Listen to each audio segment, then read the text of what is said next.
Ding, ding. First edition, Turnbuckle Times 10 count AEW edition.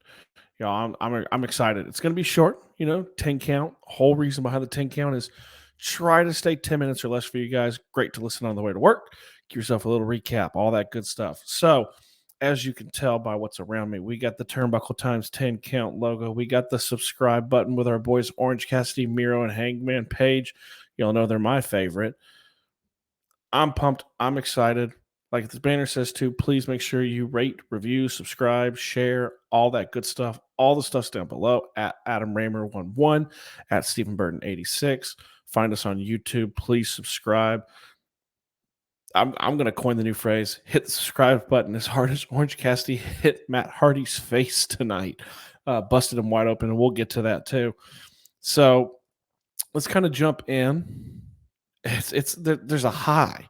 There's a big high that was going on coming into this episode because of what happened on Rampage at the debut of CM Punk, and it was just riding this all-time wave. So what was Dynamite going to do tonight? Dynamite was great. Dynamite, as the title says, it's the good, the bad, and the ugly. I mean, don't get me wrong. There's ugly. There's ugly in it. I'm going to be unbiased in this recap a little bit with you guys. I mean, the ugly, obviously, in my opinion, was the trio match between the Factory and the Gun Club.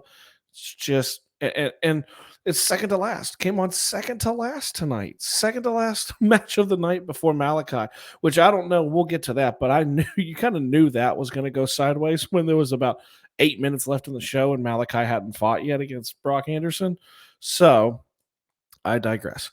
But great. Great outside of that. Yeah, I mean, there's some little lulls. I mean, I'm okay with promos. I loved the CM Punk promo. I love him coming out. He's very passionate still. And if you really watch him in his promos now, he is all about helping the young talent kind of get over. He's talking about Penta El Cerro. He's talking about Jungle Boy. He's talking about Darby Allin. He's talking about all that and how he wants to show that he can still hang with them, which is really cool. But he's I texted Adam right during the show too and said, one, I freaking love CM Punk, and two, he seems to be there in a mentorship role. Don't get me wrong, he's not going to just put people over by losing, but he's going to give massive rubs to this young talent because that's what he wants to do. He said that in the media scrub after Rampage. So his promo, I think, was on point, was fantastic. And I'd be remiss if we don't point out that in the middle of the promo, they started chanting, yes, yes, yes, yes. And instead of glossing over it like WWE does with the CM Punk chants for 7 years, Punk acknowledged it. And he said, that's someone else's stick. Just wait a little longer.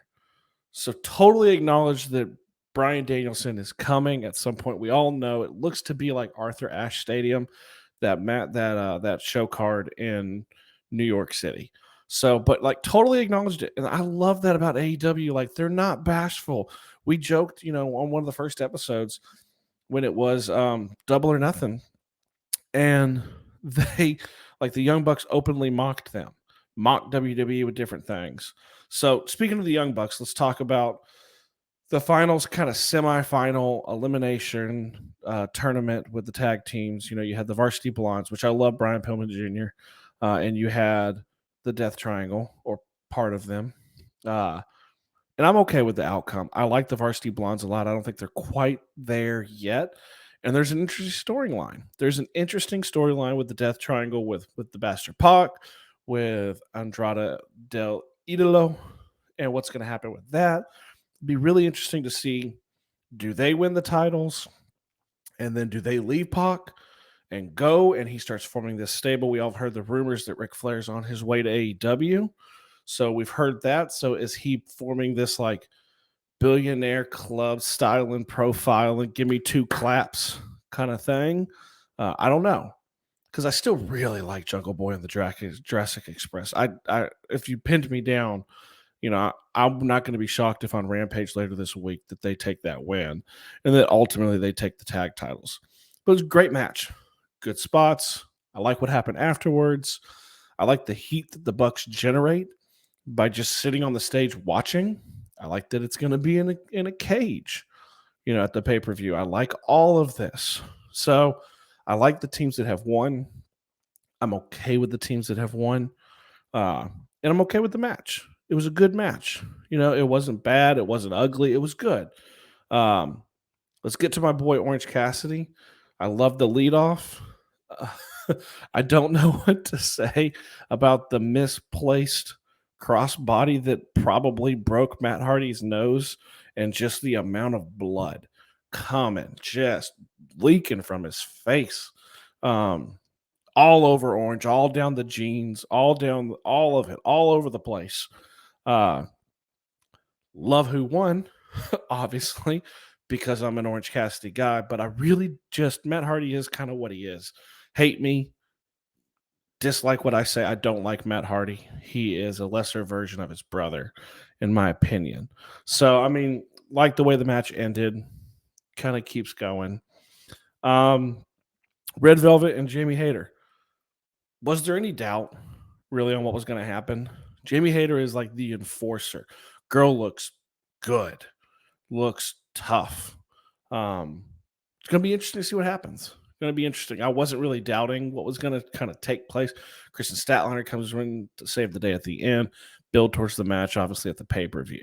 So, I mean, it's going to be interesting to see where she goes. She's a powerhouse, and there's not a ton of powerhouse outside of Jade Cargill on the roster right now. So that's going to be a really interesting thing to see kind of going forward. We know you only stay with someone so long until there's a turn. We've seen it in WWE, we've seen it in AEW. It's just kind of how things go. Um, you know, we got to touch on Jericho coming out. I don't know where I sit.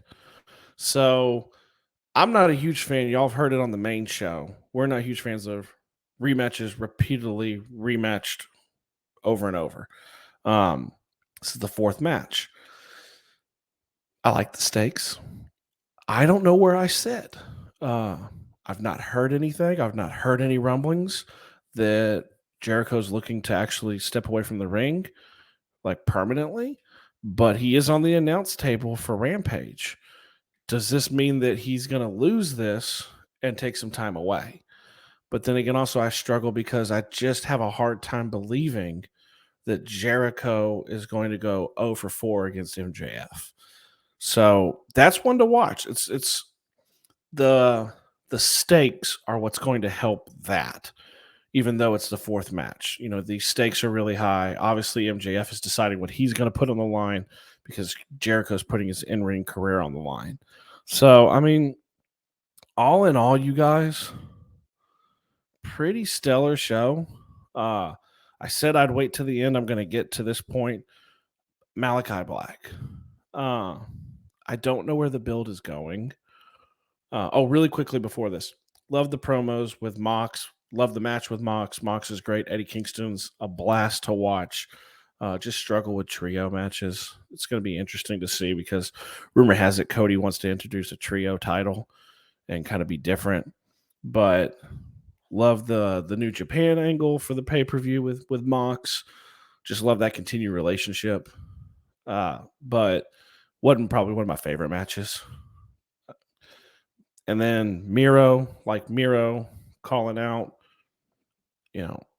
Eddie Kingston which kind of surprised me because he'll probably annihilate him because Miro has been built as this, God's champion, God's chosen champion, but also just powerhouse. And I don't know if anybody else caught this, but he dropped a little nugget in there saying my wife will love me.